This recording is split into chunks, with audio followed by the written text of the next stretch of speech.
ઘણા વર્ષો પહેલા ગુજરાતના એક નાનકડા ગામમાં એક વ્યક્તિ રહેતો હતો। તેની એક પત્ની અને એક નાની બેટી હતી। જ્યારે તે બેટી 5 વર્ષની થઈ ત્યારે તેની માતાનું અવસાન થઈ ગયું। આ બેટીનું નામ નીલાવંતી હતું। નીલાવંતીની માતાના અવસાન પછી નીલાવંતીના પિતાએ તે ગામ છોડી દીધું અને નીલાવંતીને લઈને બીજા ગામમાં ચાલ્યા ગયા।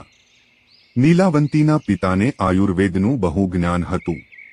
નીલાવંતી પણ તેના પિતા પાસેથી આ જ્ઞાન પ્રાપ્ત કરતી હતી।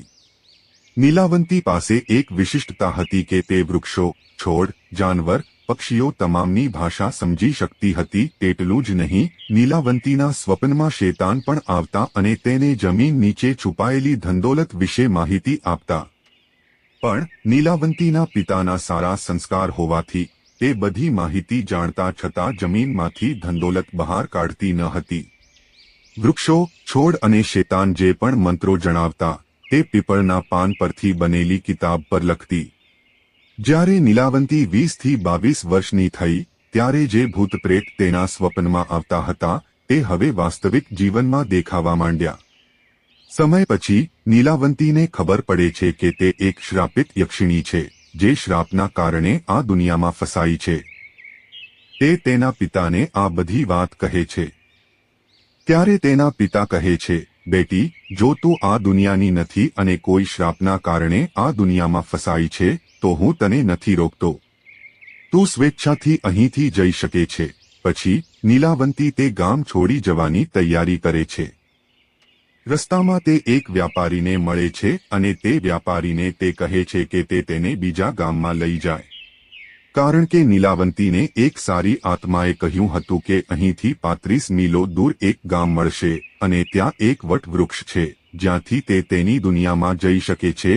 તે વ્યાપારી તેની સુંદરતા જોઈ મંત્રમુગ્ધ થઈ જાય છે અને કહે છે, હું તને તે ગામમાં લઈ જઈશ, પરંતુ તેના બદલે તારે મારી સાથે લગ્ન કરવા પડશે। નીલાવંતી હસીને કહે છે, મને મંજૂર છે, પણ મારી એક શરત છે, રાત્રે હું તારી સાથે નથી રહેતી।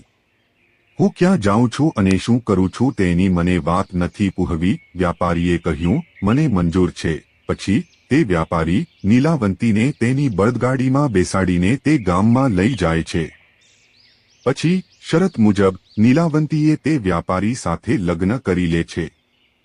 રાત્રે નીલાવંતી તંત્રમંત્ર કરવા માટે વટવૃક્ષ નીચે જતી। એક રાત્રે જ્યારે તે વટવૃક્ષ નીચે તંત્રમંત્ર કરી રહી હતી ત્યારે ગામના કેટલાક લોકો તેને પશુપક્ષીઓની બલિ આપતા જોઈ લે છે અને તે વ્યાપારીને આ વાતની જાણ કરે છે। આગલી રાત્રે જ્યારે નીલાવંતી તેની તંત્રમંત્રની વિધિ માટે નીકળે છે ત્યારે તે વ્યાપારી તેની પાછળ જાય છે અને તેને તંત્રમંત્ર કરતા જોઈ લે છે।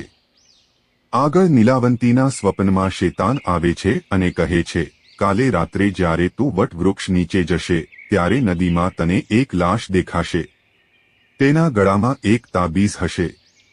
તું તે તાબીઝ કાઢજે। તને નદીમાં એક નાવમાં બેસેલો માણસ પણ મળશે। તું આ તાબીઝ તેને આપી દે। તે તને તારી દુનિયામાં પાછા જવામાં મદદ કરશે। આ તારો એકમાત્ર મોકો છે।